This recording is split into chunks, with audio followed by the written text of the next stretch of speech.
चाळीसगाव तालुक्यातील बहाळ रथाचे ग्रामपंचायतीचे सरपंच राजेंद्र मोरे व लिपिक शांताराम बोरसे यांना 2 लाख रुपयांची लाच घेताना धुळे लाचलुचपत विभागाच्या पथकाने रंगेहात पकडले। लाच घेताना मध्यस्थी करणाऱ्या खासगी व्यक्ती सुरेश ठेंगे यालाही अटक करण्यात आली आहे। तक्रारदारांच्या शेत जमिनीवरून निर्माण झालेल्या वादामध्ये सरपंच व लिपिक यांनी न्यायालयीन कारवाई टाळण्यासाठी 1500 चौरस फुटांचा प्लॉट खरेदी करून देण्याची अट घातली होती। तक्रारदारांना नकार दिल्यावर त्यांनी 10 लाख रुपयाची लाच मागणी केली होती।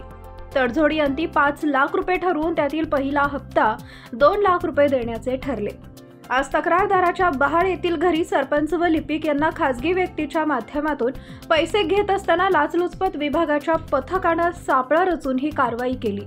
आरोपीवर गुन्हा दाखल करण्यात आलाय।